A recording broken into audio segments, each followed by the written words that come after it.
continuing the dialogue. What was the last thing you were saying? I don't know.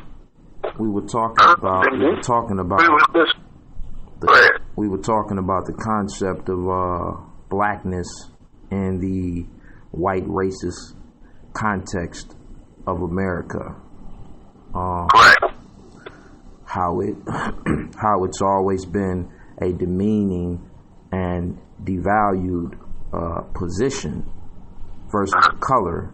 In my opinion, I could be wrong, but it seems to lead that way. And you were saying, what about that? I was saying that you was absolutely right.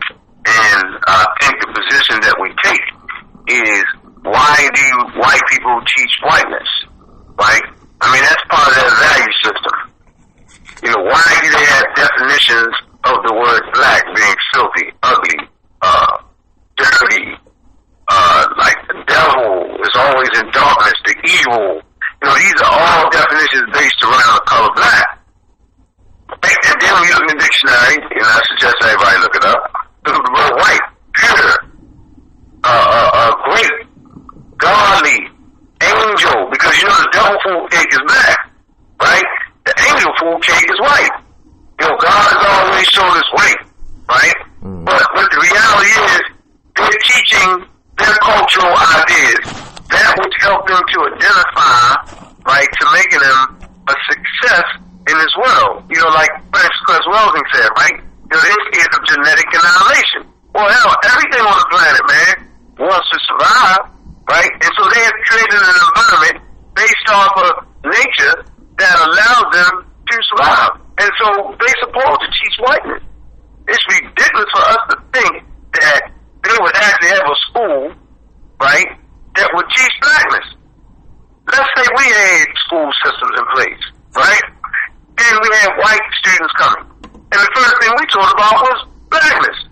Those white kids would go home and look in the mirror and say, damn, we're actually missing something. You know what I'm saying? That outlook on life will be down, right? That's the same thing that happens to us. When we send our kids to school and then maybe start teaching them whiteness, right? Our kids start looking at themselves and, you know, no one wants to be black. You know, we used to tell them jokes about black. Well, you black as a damn, you so damn black, I can't even see you at night. You know, nobody want to be black. I mean, we know these things because this is what we're taught. We're taught racism, white supremacy. But racism, white supremacy, that we're calling racism, white supremacy, is simply European culture, right? And so in our African societies, right, we define things based off of how it works in nature because we have natural societies, okay? Their societies, right, what they're doing is they're not looking at nature to define their terms. They're trying to counter what we put in place. And so when we say blackness, okay, in Africa, amongst the Anhks, right, the color black means regeneration. And so then we'll ask ourselves, why does the color blackness mean regeneration? Well, when we look at it now, when it floods, right, it puts this black soot, dirt, right, overflows the banks of the Nile, right, and this black dirt is spread. But out of this black dirt, right, comes what? Comes life. Based off of the minerals and everything that collected it at the bottom of the Nile, right? It produces life. And so for us, blackness always meant regeneration. Carbon, you know what I'm saying? One of the foundations of life is carbon. Okay, this is black, right? Based off the fact in the Sahara, you know what I'm saying? That black skin on the equator, helps you survive. You got a better survivability on the sun planet. The darker you are, the better off you are based off of the certain UVA rate. Okay? Now, if you check nature, when you find things in white nature, a white tiger, white bears, you know what I'm saying? They don't bode well in nature. Right? Why? Because the color makes them stand out immediately to predators. Okay? And so for us, blackness means one thing, and to them, blackness means the whiteness means something else. So we just can't continue on worrying about what they're teaching. They're writing exactly on what they're teaching. But we need to recognize, there was never nothing wrong with black. And our society's always looked at blackness as being something that was just upright and right and exact, based off of the progress of black things in nature. You know what I'm saying, brother?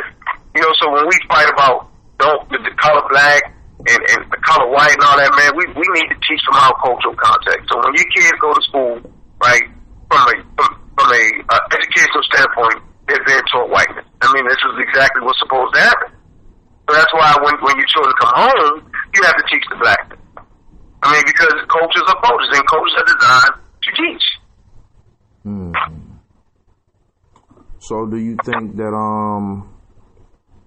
that it's it could become something kind of irrelevant to teach against something that's been over hundreds of years?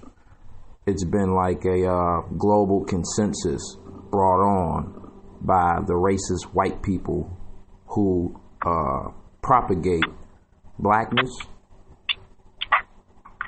So say it again. So are you saying is it too late to teach blackness? Is it counterproductive to go against something that's by now a global consensus amongst all other people, including our people, that there's a negative connotation to blackness defined by racist white supremacists? No, man, that's not. No. See, you have to start implementing things and ideas that will help you produce a stronger push. Remember, we talked about the sun, right? You have to teach the blackness, because teaching blackness, right, has been part of your culture from time immemorial. You know, the earliest depictions of just divinity was in blackness. Okay, the oldest depictions of what the Europeans will call God, you know, the Africans would say the nature, the oldest depiction of forces in nature, because that's exactly what the word nature means, forces and powers, right, are depicted as black. You know, we come from the black cosmos. We come from the black womb of the woman, right? So it's never too late. What we're doing is we're developing a culture that gives you an identity, right? It gives you something to stand up to that will give you power. And so we start to teach elements in the culture, and our culture, that gives us the strength to push back. Remember, we talked about religion and how religion takes that power away, because religion is a governing mechanism. Their God is based off of their cultural identity. That's why God always sends the white angel.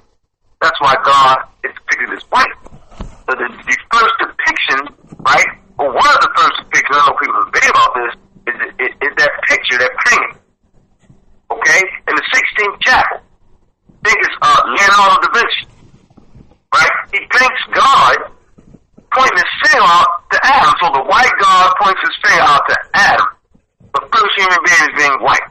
And so God ushers in their culture. And ushers in their power.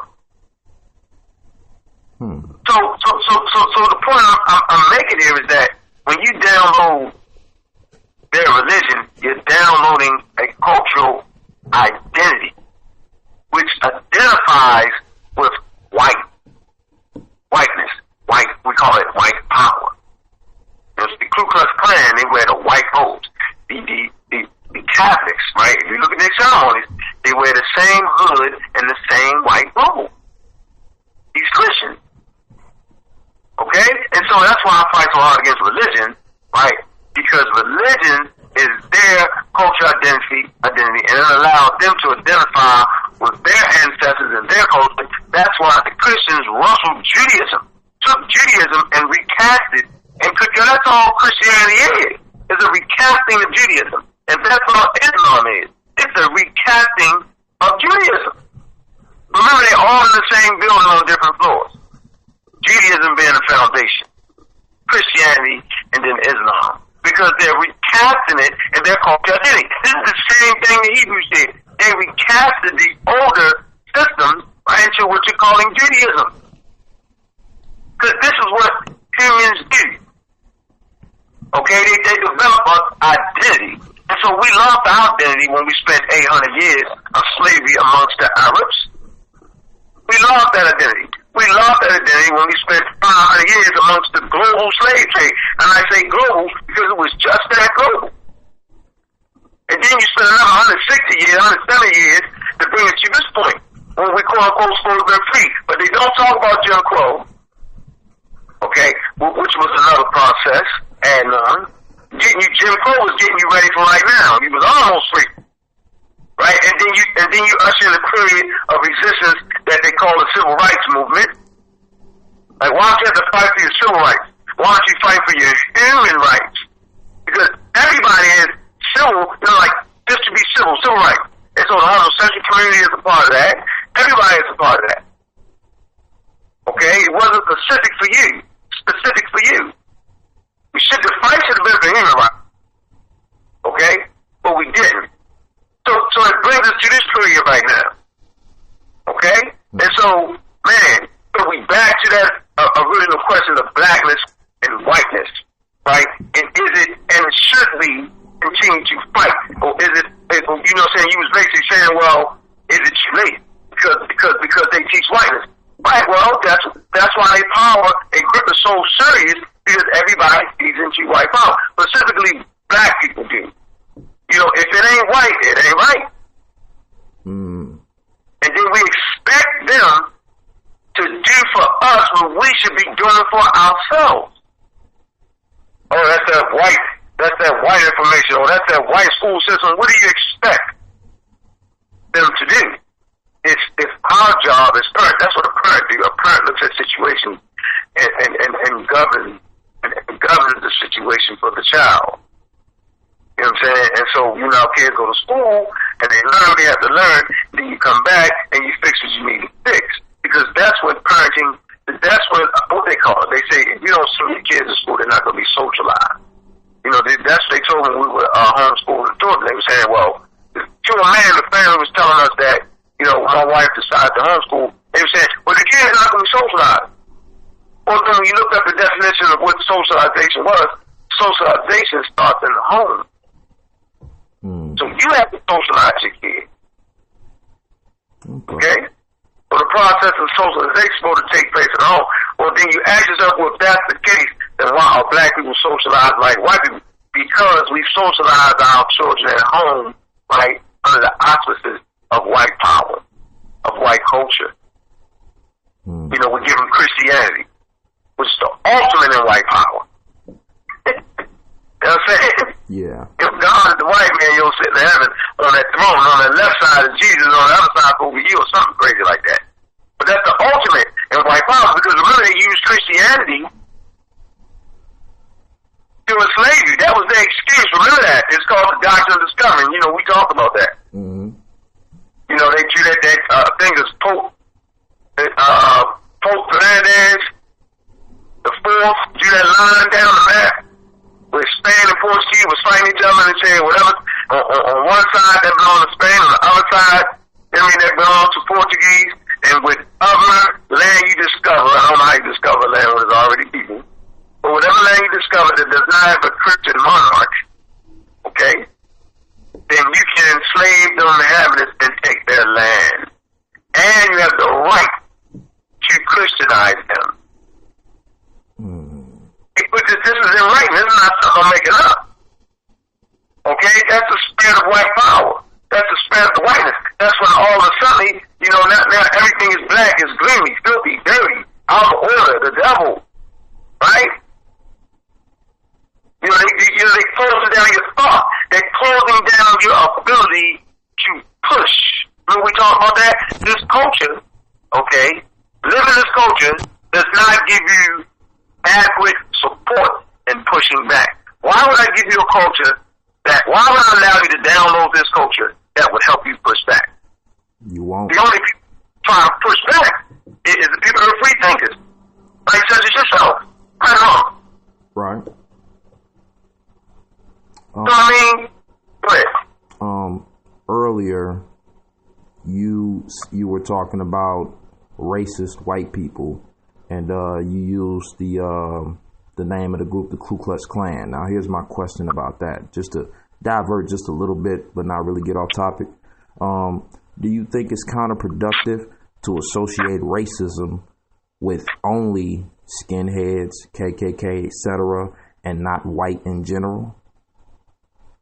Okay, let me make it real clear that racism, what we consider to be racism, white supremacy, okay, they are considering it to be just white culture. They don't know what you're talking about. They don't get that. I mean, that's part of their cultural makeup. And I gave an example of a dog that is eating food, and you reach out to take that food. Most times the dog will bite you, and you say, "Damn, that was wrong. I feed you all the time. Why'd you bite me?" Well, he's programmed through nature to protect his food. Okay, and so Europeans have a programming, right? They're programmed too.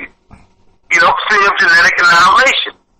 They're programmed to survive. They want to live and survive too. They want their people to live and survive. They only think about themselves. So they're programmed to do this. And so that's what they do. And so what racism, white supremacy is to us, is simply culture for them. So, in regards to the white people, right, since that's a cultural thing, in a cultural context then, from a cultural context rather, what do you feel white means? What do you feel it means to be white? Because when I look at them, I do not see the color white. Yeah, we talked about that, about the color white. No, but I'm saying, but to them, whiteness is purity, godly. Remember, they come with that idea. Germanic tribes come with the idea of God. That's a Germanic tribal understanding of the natural world.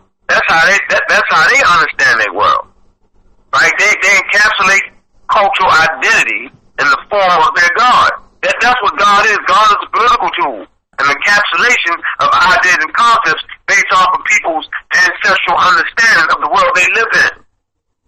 And so, although you might say they're not literally the color white, they you know what I'm saying? What I want to say, that is their standard. Whiteness has become their standard. Whereas though blackness was the standard of African people. Because black things that are black, right, ushers in life. The color black means it regenerates itself. It's regeneration. It's like the symbol of the dung beetle. You know what I'm saying? That black dung beetle. You know what I mean? That's regeneration. Okay? And so, although they don't look white, you know what I'm saying, they are identifying with whiteness. Because remember to them that God is white. Yeah, talk about that. So whiteness is whiteness. It's almost like it's the opposite of black. So we always say that white is the absence of color, right? And black is the combination of color. Correct. So is it safe to assume that seeing that it is a cultural thing when they say white, and whiteness is like a representation of racism, white supremacy, is it safe to assume that white equals racist? I don't know if white equals race. I would say that white is just their identifying marker. That's what they identify with that. That is their level of purity. Remember, when it's white, it's pure. When it's black, it has been corrupted. You know what I'm saying? Black is corruption. That's why they will blackball you. Talk about that. That's why you will get put on the blacklist. Okay. That's why the 8 ball is knocked in by the white ball. You know what I'm saying? Like, they always put you in a sub-7 position with your blackness. And speaking to what you said, and they promote that. And they promote that through their culture. You know, we become the niggas. The black niggas, darky. We become the darkies. But this was always a positive thing to be dark. I mean, black hair. You know what I'm saying? This was, right? And then they come with the, what? With the quote unquote, because the first 7 million years of history, there weren't any pale skinned people. There weren't any blonde hair. White hair, right? True. For the first 7 million years of human history. So becoming human, for 7 million years we became human. We end up as humans, Homo sapiens. Homo sapiens sapiens. Oh, Homo sapiens sapiens wasn't pale. You don't get the paleness until around 15,000 years ago. So even your first Europeans weren't pale. They might have had the blue eyes with that brown skin, but they definitely weren't pale. Yeah, that's why the blue eyes, That's why you find black people wearing those contacts, because they want the quote-unquote pretty eyes. But what they're not telling you is that those colored eyes are really lacking in melanin. Okay? And the best eyes always are dark in color, darker browns. Because that's a high concentration of melanin. Blue eyes is a lacking of melanin. You look that up. That's not pseudo. You know, people make a whole lot of pseudo claims based around color. I'm definitely not doing that. Look it up. Okay? Yeah, I mean, people with the quote unquote pretty eyes have to routinely wear sunglasses. You know, when black people catch that trait of blue eyes or the gray eyes or light hazel eyes, man, ask them. They give them damn sunglasses. I promise you this. Can't stand being in the sun without sunglasses. Because they're lacking melanin. We know how important melanin is. It blocks out the UVA rays. Okay. Oh, go ahead. No, I'm just saying that's just, I mean, you know, we gotta stop, like, thinking that they even pay attention. That's not how they think. They're not thinking that what they're doing is, I mean, this is part of their makeup. This is what it is. They're who they are. I mean, they had to develop a survivability. And this is how they survive. And for us to think that, or even suggest that, they think they're wrong. I mean, come on, if you do 400 years of slavery and just come to now, at what part of that are they thinking they're wrong? Then you'll find people amongst them, let's keep it 100, that recognize that what they're doing is counterproductive to the indigenous people. You know, they speak out on it. And you'll find it, Chancellor Williams, John Henry Clark, Jim James, John Jackson, you know what I'm saying? They kind of dealt with white scholars that the white scholarly community will call rogue scholars. You know what I mean? Like y'all not in the norm things, y'all going against the grain, right? And you know they put forward that information like Darwin. Like Darwin was considered to be a quack or a rogue scientist because he was the first European that acknowledged that human life started in Africa. He deduced from fossil remains of apes. He deduced that the oldest bones of apes are found in Africa than the first humans too must come from Africa. He's the first European to say that, and they thought he was crazy because before this point, before 1890 or 1880 or whatever it was, I'm not sure. Don't quote me no dates. Before that period, you remember life started in Asia, where Europe is located. That was the whole thing, and they even put together fake fossils. You can look at Diop's work, Sheikh's work, Civilization of Barbarism, Authentic Anthropomorphic. You can look in that book, right? And he talks about Piltdown Man, where they actually put together a gorilla's jawbone or chimpanzee jawbone and a human skull and put that together and say, here, this is the missing link. This is where humanity started. Look it up, Piltdown Man. So the point I'm making is that you always had rogue quote unquote Europeans, you know what I'm saying, that actually fought, I mean, for true scholarship that was telling the truth of who black people was. That's my point. So I don't want to clump everybody together. But on a whole, when it comes down to it, I mean, you know, if you deal with what's really cracking at the end of the day, even those rogue anthropologists and scientists, they still have to follow the order of the day. They're going to go with the controlling family. I mean, that's just what it is.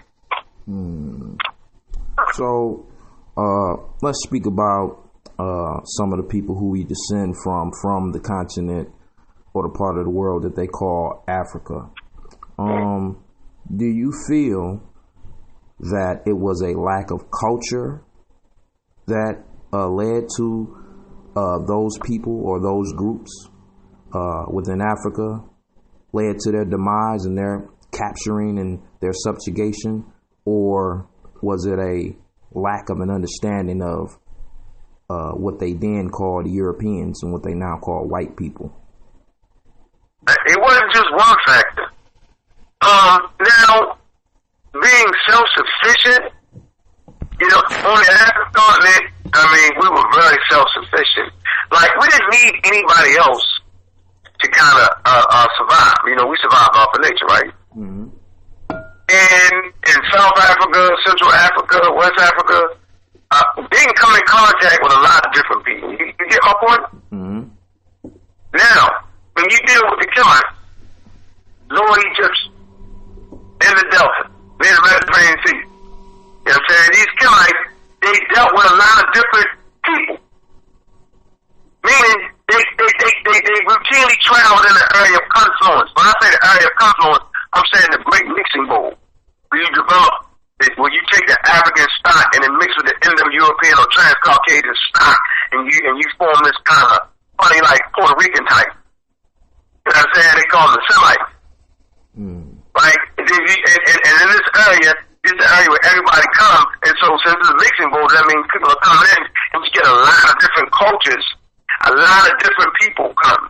And so from that, trading, that's what made Kemet so great, that they had a far-flung trading routes. But totally different people. Whereas though, you know what I'm saying, if you go to South Africa and all that, they dealt with, you know, they had trading commerce, but they was trading commerce with predominantly African tribes. And we know, according to get out there work, we have a cultural unity. When you get outside of Africa, then you get the whole thing changed. That's why I always tell people to study myth. Mythology actually separates and shows you culture, distinctly different cultures. A good example of that would be fire. What does fire represent amongst the Nile Valley, Great Lake Africans, river societies? What does fire represent amongst the Hittites, amongst the Persians, amongst the Greeks, amongst the Trans-Caucasians, Indo-European? And as we look at this marker of fire, you'll find out that amongst the Indo-European tribes, or Germanic tribes, fire becomes the most important thing. That's why in the Hebraic literature, you'll find them building temples, quote unquote, they claim they built these temples, where they found them, right? But they claim they built these temples, and in a certain rooms, they have what you call the, quote unquote, don't let the sacred fire go out. You'll find amongst the Greeks, the Olympic fire keeps burning. Amongst the Persians, fire. Their very god, Holy Mazda, fire god. Fire. And why amongst the Romans, fire? Why is fire so important? Because fire on ice cap, if you let the fire go off, your ass will die. Because you're living in temperatures where if you don't have this fire, right, then you're dead. And since they're not really understanding fire, right, remember they getting fire from like lightning strikes and burn wood, and they take that and they gotta keep it burning. Because they don't know how to start that shit back up. So they gotta keep the fire burning constant. And it stay cold, and so in those caves, in those areas, you need fire. And Africa, you can cook your food, blow that shit out. You know, the physical point, 190,000 years, they control fire, meaning they knew how to keep fire at certain temperatures to do certain things. To make, to work with certain metals and work with certain rocks, like iron ochre. Right, they use a temperature at a certain temperature, and it makes these iron ochre easy to work with. You know what I'm saying? You can scope certain things, making arrows, making axes, right? Control fire. And when you finish that fire, you blow that shit out. So fire is not important in African cosmology or in African thought. That's how you can identify the Indo-European elements in the Hebraic Bible. And it's easy. Alright, and so I'm just talking about back to the original thing. Why, you know, you was asking me why wasn't, you know, why was he seem to be susceptible to these sort of things? Well, these Egyptians dealing with these people, you know, like certain things they had. Whenever you trade with people back and forth, you learn different things back and forth. I think the myth is to say that the Europeans or the Germanic tribes had absolutely nothing, and that would be going against the code of nature, because nature allows everything to function in her. You get that, right? Yes, sir. Yeah, we can talk that shit if we want, but the reality is, nature don't say, hey, that's black people, y'all. No, nature that's why white people's skin are pale. Because it helps them function in an environment where the UVA rays are low.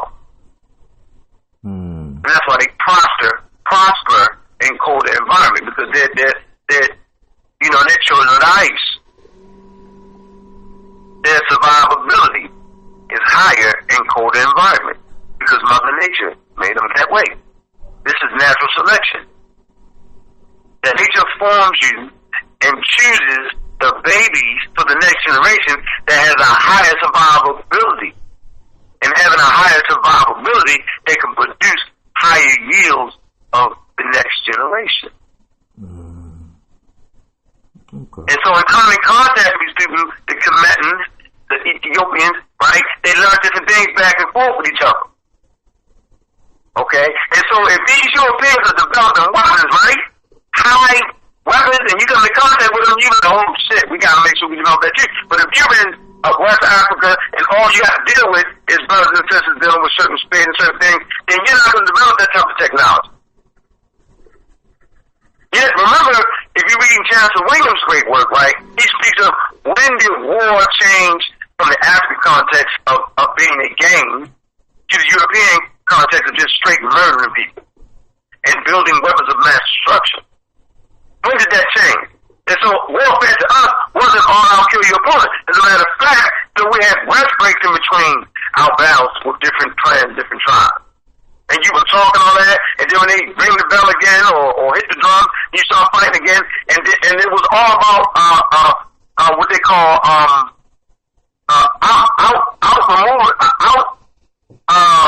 what's the word I'm gonna use? You wasn't trying to kill your opponent. Maneuver. You were trying to outmaneuver your opponent. And when you did that and you had him trapped, you would always give him a way out. And then give him a way out, they knew they had lost. And that's how you would win. But in the European context, they straight was killing each other. That was their warfare. I'm not saying it's right or wrong. Right? And so now you got a different mindset. That's why the Egyptians understood that mindset. Because they came in contact with that mindset. By the time you get to West Africa, you wasn't finding that mindset. We was our brother's keeper. If I said I was going to do it, I'd do it. So now if you come across somebody that says, I'm doing, don't do it, then they got you. You're not expecting that out of that.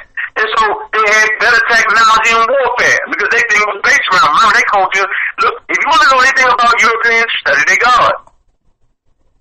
It tells you in the Bible. You can go put in Blue Letter Bible, type in the word God and war, and you'll see that they say, I am the God of war. Really saying a translation that our culture is based off of war. Remember they fought World War I and World War II. This thing had shit to do with African nations. Because everything is a fight to them. When you lay back in the tropics on the beach, so watch this. You come amongst people who will sit back on the beach, swimming, fishing, hunting. You want to chill. We don't have to fight each other because you got the goddamn ocean. I'm not fighting for your fish. We have plenty of fish. We have fishing villages, bro. A fishing village is not a war village. It's a fishing village. And all you choose is based on that. Even amongst the Chinese. They were farmers, right? They weren't warriors like that. They turned those things to that when they had to, but that wasn't what they was functioning off of. And so back to Africa, they wasn't functioning off of that in the fishing villages. You know what I mean? On the coast, West Africa. Okay? And so when these Europeans come with these big ships, because we didn't have these big cargo ships. Remember, they come in, how do they come in at first? They come in as traders. They don't come in with guns and blazing. They come in trading. They come in want to hunt. They will come in and trade certain animal skins and all that. Elephant tusks. They trade. So they build what? They build trading posts. And with the trading posts, then you have your what? You have your Catholic Church come in, or your Christians come in. Your missionaries. We call them missionaries. Missionaries come in and talk to the people. And they mark tribe signs. They mark what kind of system they have in place. They mark what kind of weaponry they have. So you got these trading posts. And you know you only got a chapel on the trading post where your missionaries are. trading posts they build, missionaries, traders, right? Or they call them explorers, right?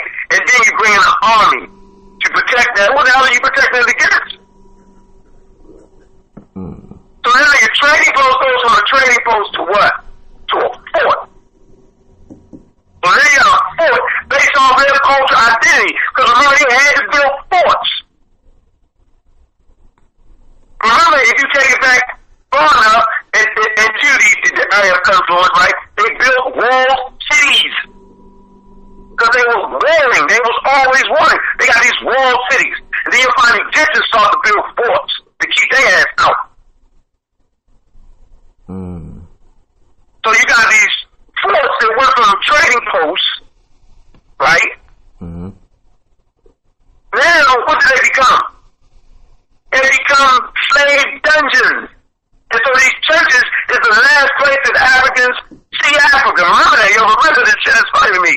Because these trading posts, they became forts. And these churches became the last place because these were the dungeons where they kept the slaves after they took them from Africa, took them from the coast. They put them in these forts, right? And before they sent you out, right? Remember, underneath of the church was the holding goddamn pen. And they give you your thing and they Christianize you and they put your ass in shit. That's why it's so ridiculous to me how black people practice Christianity. Eating the good. Slave forts. They're churches. They're white churches. And so these people, the answer was to get the question, and the question was, how come they came in like that when we gonna put what was it? Yeah, we just wasn't used to that mentality because we didn't need that mentality to survive. Wasn't used to dealing with that type of person. That's why it's so important for the African American that is eating all of the poison and is still standing with a new African, with an African American. We get it. We're not buying it. That's why we had that conference, that Wooded conference, right? Based on Ulu. I don't know if y'all familiar with Ulu. It's us lifting us. It's a co-op based off economics. Because we've gotten away from economics. The basis of anything we do should be economics. You know, I've always said it, yo. I've always said that economics is true African spirituality. We live in an economic cosmos. Everything is based off of economics. You're either practicing your economics or practicing someone else's economics. So yeah, go ahead, bro. So you feel that our biggest problem that's facing us here in America and globally is economics. Our biggest problem facing us is that we don't have the culture in place that helps us push our economics forward. Like I said, we don't have a culture that pushes our ideas and our concepts. That keeps us in place. Remember, we talked about how CERN, and inside the core of CERN, right, there's an economic system taking place. Meaning its energy is constantly being produced in the core. Products and goods are being produced that can push gravity back. And when the sun loses this ability to push gravity back, the core becomes solid. And it turns into this particular metal. And the star goes white dwarf, where it triples in size, up to 10 times in size.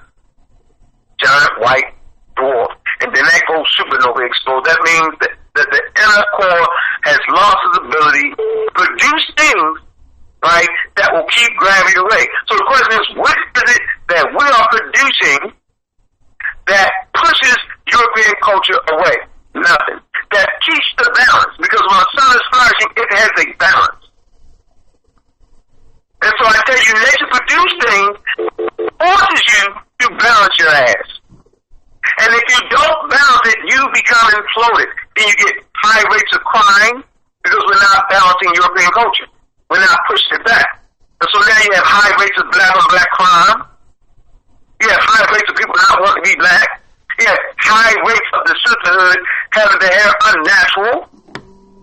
not want to be natural, calling your head naughty. You know what I'm saying? Like the left hand is a straight hand. All this is based off of the fact your inability to push back economically. Why what is economics? What was so important about economics in the ancient world? Because economics was tied to what? Was tied to your land. And so when you accept the cultural identity and their God and their religion, right? You're actually accepting their politics and their economics. Because their religion is based off of geographically their land, their ancestral land. Their power, because it's called the circle of life. And their ancestors where you were. And they keep the circle and they honor their ancestors. That's why Jesus Christ, Matthew, Mark, Luke. What the hell, they ain't evil names. That's why the first Christians in Antioch, Syria, Austin, and the European tribes, Germanic tribes. And so economics is always tied to the land. And then it's your politics. What is the politics? The politics help distribute your economics. That's what culture do. It teach you, politics teach you where and how to govern, what you're going to do, who's going to get this, who's going to get that. That's the politics. Well, the religion, their Godhead, Jesus Christ, Yahweh, Elohim, Abraham, Moses, Allah, right, is really a political encapsulation of other peoples and their land and their resources and how they distribute things to their people. And when you digest these things, you always end up working for them. So as you honor and scream Jesus Christ, you're taking on economics of European people. Oh man, don't set them, man. You ain't heard of me before, brother. Didn't do? You ain't, oh man, we don't need to have an all black, so that's racist. You're like, wow. Wow. So they should reach to them like them. Ain't no different. Wow. Yeah. Hey, brother, do you believe in God? Wow. Oh, you a real bad atheist. Oh, you on that voodoo stuff. Oh, man, shoot, man, you know you in sin. Wow. No, nigga, you in economic control. That's why you give away that hair care industry at the tune of $1 billion annually to those who don't look like you, to those who don't even have hair like you. And see, when you talk about economics, I'm glad you asked that, you talk about the difference between having a community, right, and the difference between having a hood. What's the difference? What's the difference between a hood and a community? A community controls all, or for the most part, right, it controls the resources in that community. It controls the money-making mechanisms. Okay? It has a majority rule in that. Right? A hood controls none of the money-making mechanisms. Thus, you have high rates of crime, high rates of black-on-black crime. Most of the workforce leaves the community, and nobody comes back. And when you have this system, you have a hood, but you gotta walk around with a hood on and rob your own people. That is the hood. A community controls the money-making mechanism. The economic foundation is controlled by the people that live there. Well, watch this now. If you control the economics in your community, now you can hire black workers. Now you can produce black products and goods. Now, the key important element in this is what? How do you control your dollar? How many times does the dollar turn over in your community is what's important. You get a paycheck from white people outside the community because ain't no jobs inside the hood. Now that you're working with Burger King, McDonald's, and you know what I'm saying? All these things you're working at, you got a job, but they're still for white companies. And so when you get that check from McDonald's, what is the first thing you do? You either cash at a white bank or cash at a Mexican check cashing spot, right? Where has your money went? Come on. And then you go to the full market.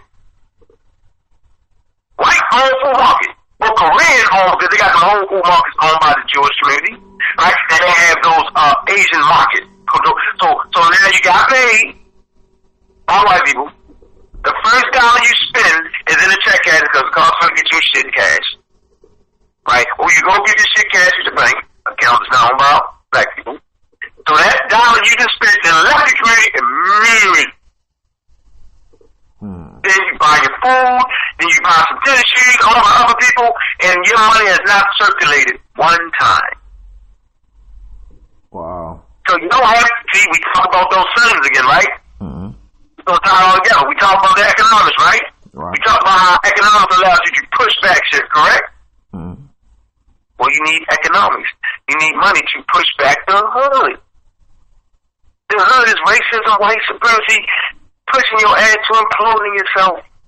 Because you don't turn your dollar over enough in your community. When the dollar turns in your community 6, 7, 8, 9 times, you develop power and strict economics, and you keep the hood out. You have a strong community, which is really a functioning sun, which functions and flourishes for billions of years until it loses its ability to have enough economic power to keep back gravity. Gravity in this case being racism, white supremacy. You wouldn't even complain about racism, white supremacy if you had the culture in place and push that shit back. But since you practice their culture based on their culture identity and their God, you don't push back. You actually get down with the program of pushing your own self down. Because when you look in the mirror, you think you're ugly, you think your hair is filthy, you think your skin color is dirty, you think you have nappy hair, you don't like yourself. And so you wear that makeup, you get that sun, you get that bleaching cream, Joe, you get those color eyes, Joe, you now whiterize yourself, you take your head to church, you pray about all the shit that happened to you based on the fact that you don't have economics, then you house him, you made this shit on Monday, and you do the same shit over and over and over again. You live the lifestyle of racism, white supremacy, because you live the lifestyle of European culture, yo. And that's why we fight that. And that's why I'm glad you got the Stringers Report. Ain't that what you call that? I'm sorry, what'd you say? What do you call that? The Stringers Report. How do you say that? I always listen up Skinner's Box.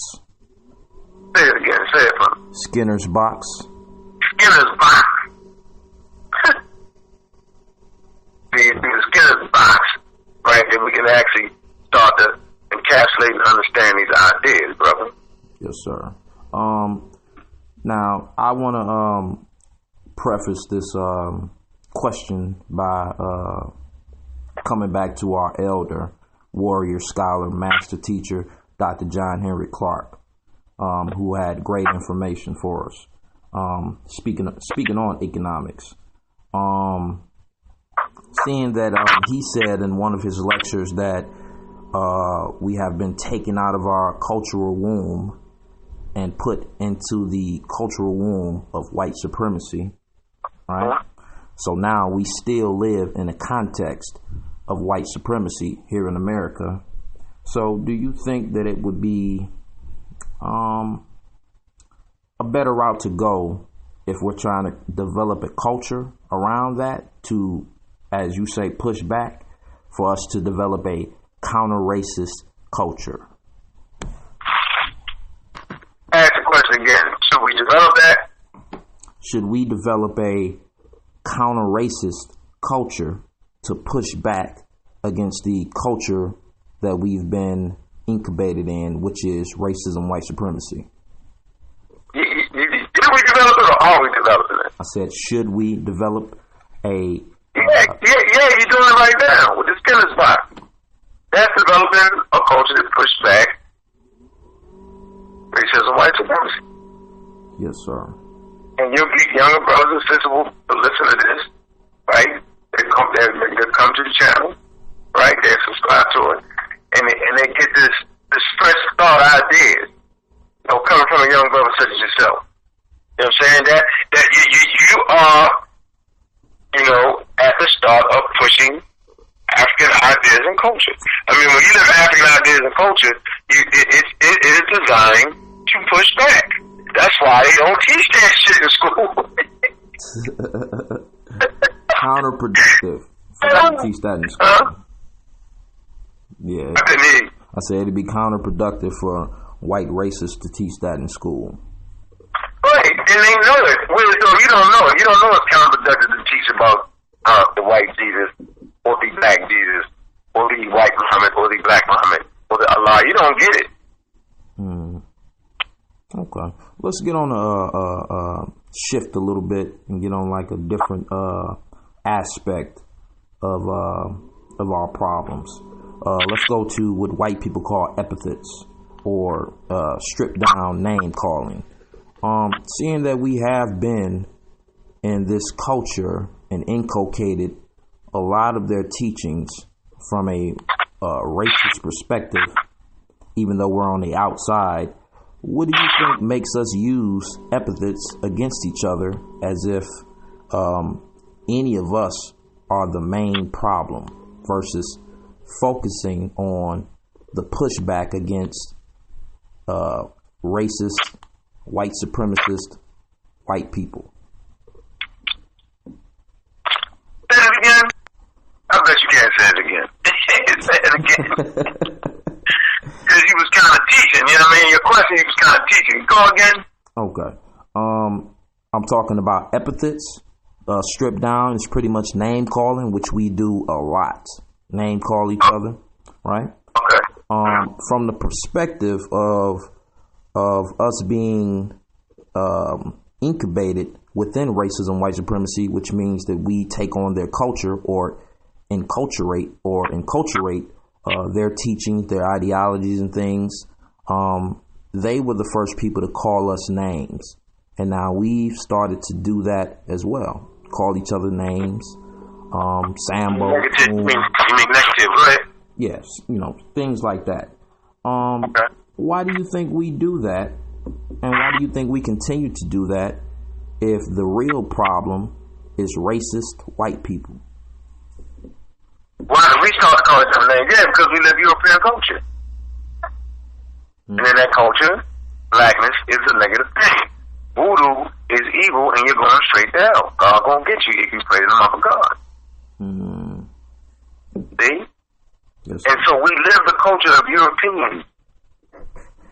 High rates of black on black crime. High rates of perming your hair. High rates of being out of order. High rates of thinking people like Malcolm X was crazy. High rates of people saying, I'm not African. I'm from Missouri. It's high rates of that. You know what I'm saying? Because we look at life through the strainer of European culture. And I'm not saying it's bad or good. I'm saying for a person to stand up, like they have to have a system, understand of cultural and racial identity, man. They do studies on that. That racial identity is important. What do you identify to? You have to start to identifying with self and kind. And when you're not identifying with self and kind, you find these ugly names to call each other. Because remember, when you live this culture, right, download by their God, their God is the tip of the needle. Okay? It is the tip of the needle that first goes in. And once you accept their God in any color, no matter what you call their God, you're still dealing with their culture because the story stays the same. You don't change Jesus to black and all of a sudden, was chilling in Africa. You know what I'm saying?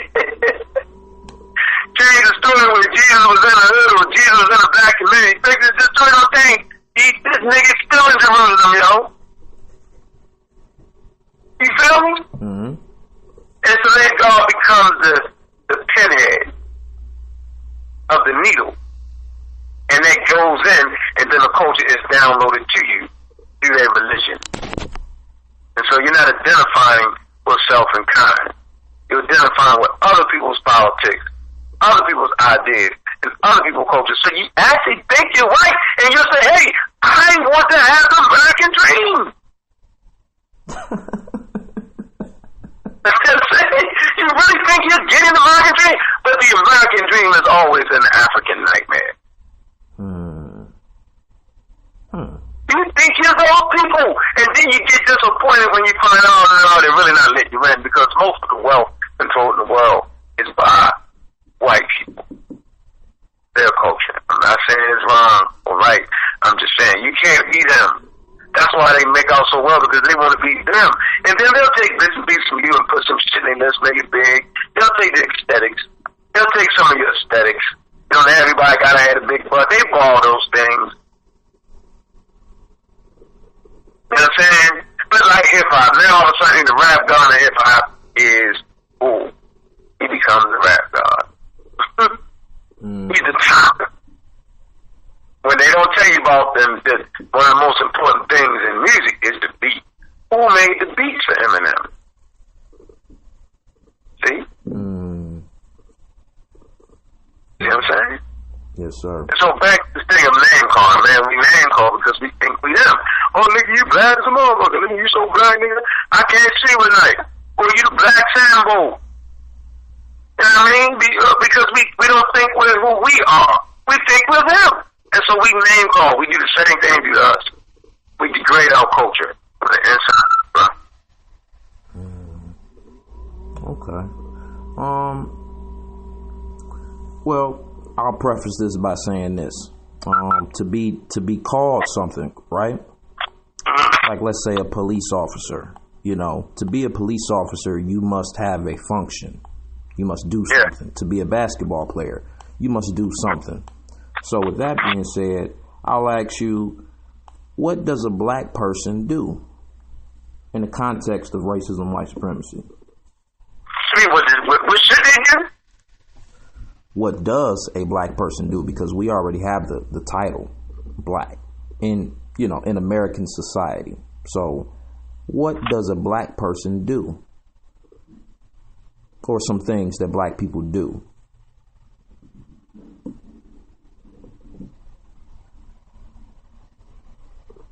Well, I don't understand the question. Okay. That's why I started it off with, saying things about a police officer, a judge, a basketball player. You know, those are titles. And you must do something to be called that. You know, you're not going to be a mechanic and your profession is playing basketball. You play basketball if you're a basketball player. That's what you do. Okay? So in that context, I'm asking, what does a black person do? Because in my opinion, I could be wrong, but I see black in the context of America as more of a position versus a color. So what does a black person do, in your opinion? What does a black person do? You tell me what you think a black person does. Hell. I think. Let's get some wisdom on it. Oh, okay. I think that, if I keep it in context and be objective about it versus subjective, I think that being black is characterized by playing a caricature, which means that it's kind of scripted. This is what you do primarily. You chase after white women. You are a thug. If you're a black female, you are hypersexual. You're loudmouth. You're promiscuous. These are the images that we see. And stereotypes create behaviors, and behaviors perpetuate stereotypes. It's like a big circle. So we can understand, like, when we see a young black child, at one point we're like, oh, he or she is so sweet, that's my baby. Next thing you know, once they've downloaded the caricatures of being quote unquote black, they become thugs and whores.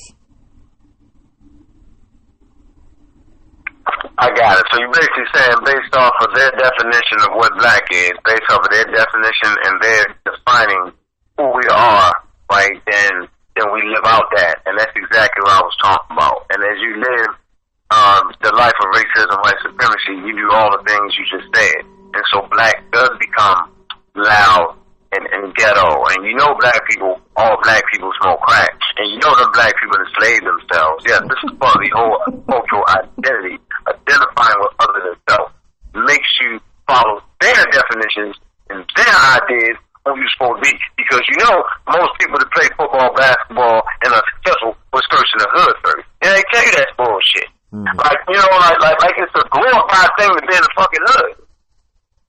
Like you put a badge on, I come from the hood. like, come on, well, you got people acting like they came from the hood. Yeah. You know what I'm saying? Yeah. That's right. Yeah. So, if following the definition of what they laid out, then you're like, well, see, I ain't listening to none of that shit. And I don't think being black is being loud. I don't think none of that shit. You know, I think being black, is an important step towards us pushing back. It's an important step to show how to identify some economics together on a global level. You know what I'm saying? So, that's how I feel black shit. Well, that's how I feel black. I mean, you know, but you have to be black. You have to call yourself black and follow the cultural context of Africa. If you're the new African. Now, if you're black from their context, then you're all those things you mentioned.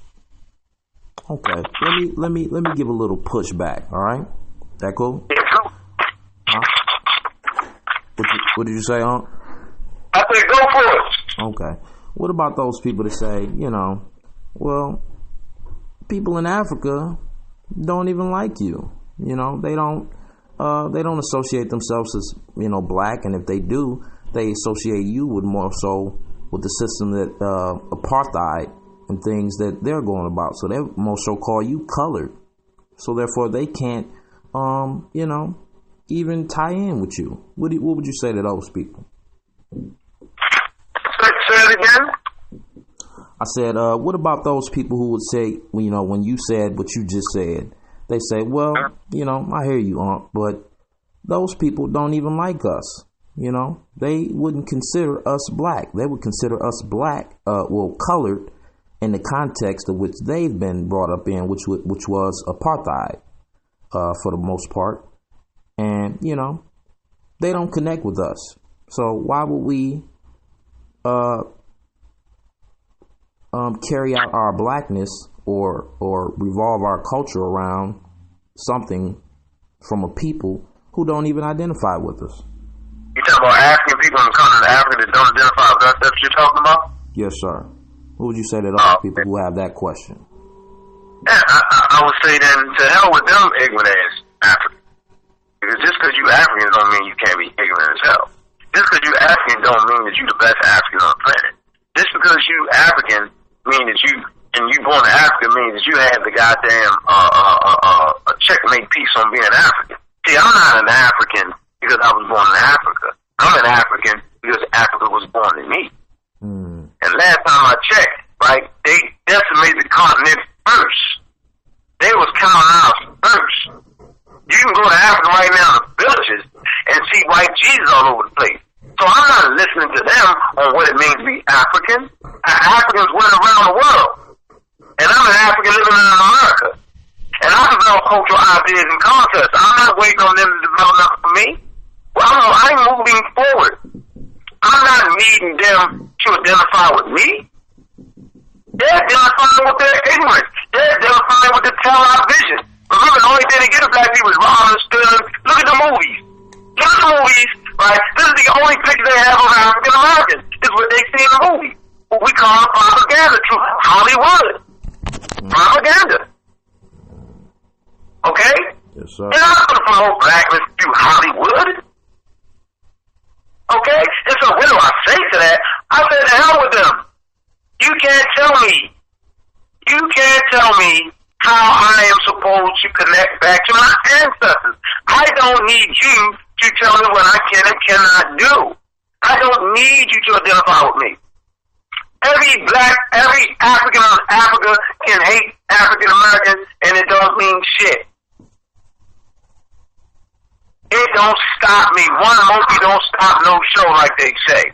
And I know people don't like to reference to the monkey shit, but that's what I'm trying to point I'm making is that we're not waiting for the Africans in Africa to accept us. We accept them. We accept them. And when they wake up, when they listen to the African Americans, like I said, we went through the straight up racism, white supremacy, and we're on the other side saying that shit's crazy. We have taken the poison. We're the generation. We represent the generation that's going to push back. It's going to develop the economics.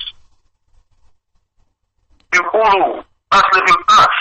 us lifting us. Who? So we're not waiting on them to identify with us. We're not waiting on anybody. We're doing what we do. We don't matter of fact, we don't need them to identify with us. Because you know, man, you can go to forums on Facebook, groups of just they got this group called All Africans, and man, they be talking shit about the African Americans, man. These fools actually identify with British and French culture more so than they identify with them damn selves, man. I'm not listening to their motherfucking ass. Damn, if you listen to, man, please. Please, dude. You know, listen, come on, man. They love European culture. Their first language is always a European language. Look at the CIA stack book. And look what is their primary language. And you'll find it be French, Belgium, English, or goddamn French, Belgium, English, German, some shit like that.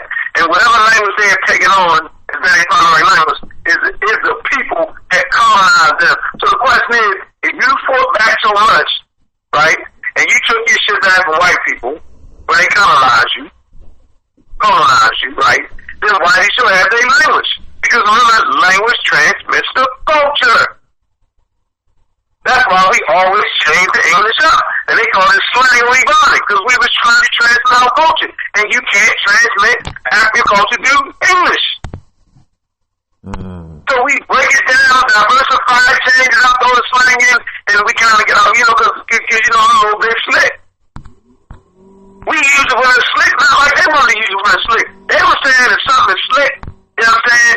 Okay, the substance on the ground is slick. When we were saying slick, we were saying, yo, it was cool as hell. It was smooth, going.